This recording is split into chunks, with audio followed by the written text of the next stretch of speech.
The nation trembles once more. The airwaves are filled with fear. News anchors replay the same haunting words. A family slaughtered in their home. A coach burned alive. A woman's corpse pointing to a cross. And now, another body. Across the country, people gather around glowing screens, their eyes wide, their whispers sharp. Mothers hold their children close. Fathers lock their doors twice over. The headlines scream of a predator loose in the dark. On the screen, an old nightmare resurfaces, the infamous headhunter case.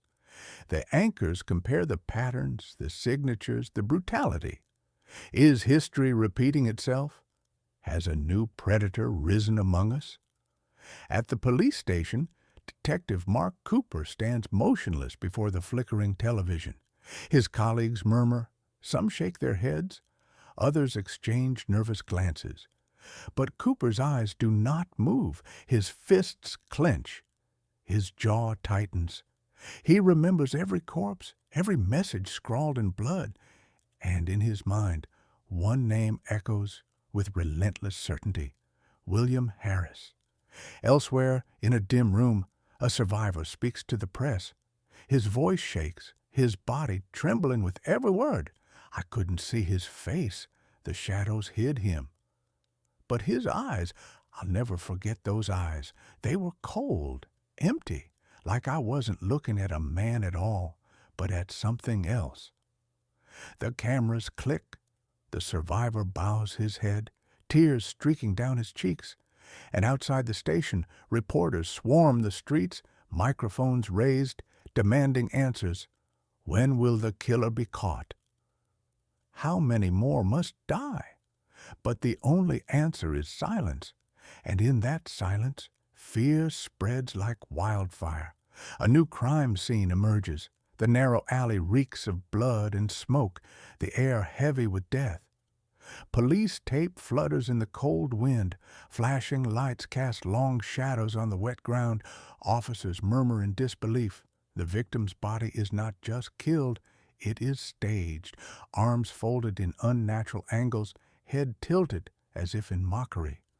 On the brick wall above, thick red strokes spell a verse.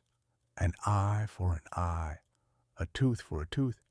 Detective Cooper kneels beside the corpse. His eyes move slowly, scanning every wound. Clean cuts, surgical precision, flesh parted as if by a scalpel. His breath sharpens.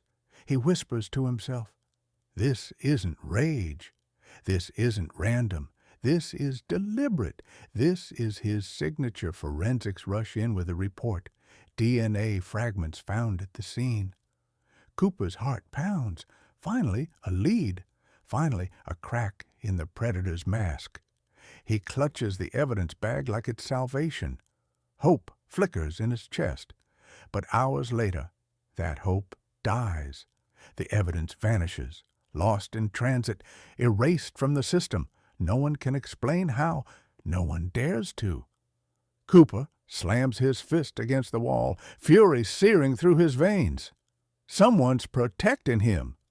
Someone wants the predator free.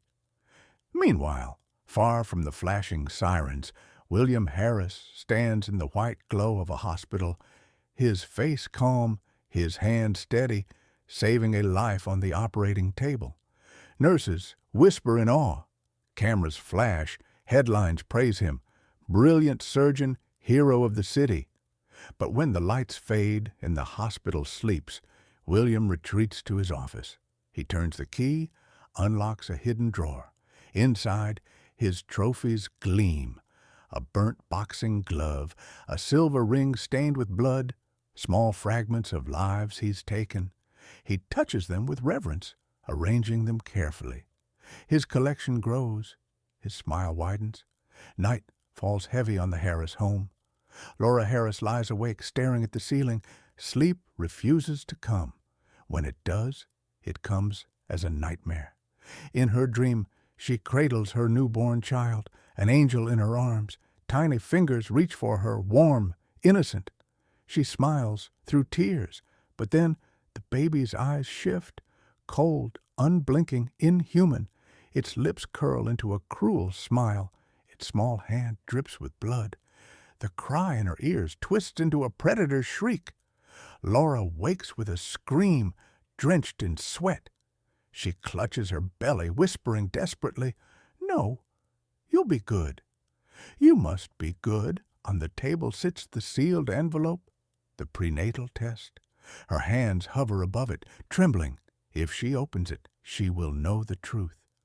But her heart quakes with terror. What if the rumors are right? What if her child carries the predator's blood? The door creaks. William enters quietly, his smile warm, his voice gentle. He sits beside her, wiping her tears, whispering promises of safety, of family, of love. Laura forces a smile, but her eyes glisten with doubt. As William embraces her, her gaze falls on his shirt sleeve, barely visible in the dim light. A tiny dried speck of blood. Her breath catches. She opens her mouth to ask, but William is already speaking, his voice calm, soothing. Just a patient's blood. Nothing to worry about. She nods, but her heart pounds louder. The predator's shadow has entered her home, and it sleeps beside her. Detective Mark Cooper refuses to sleep. The evidence board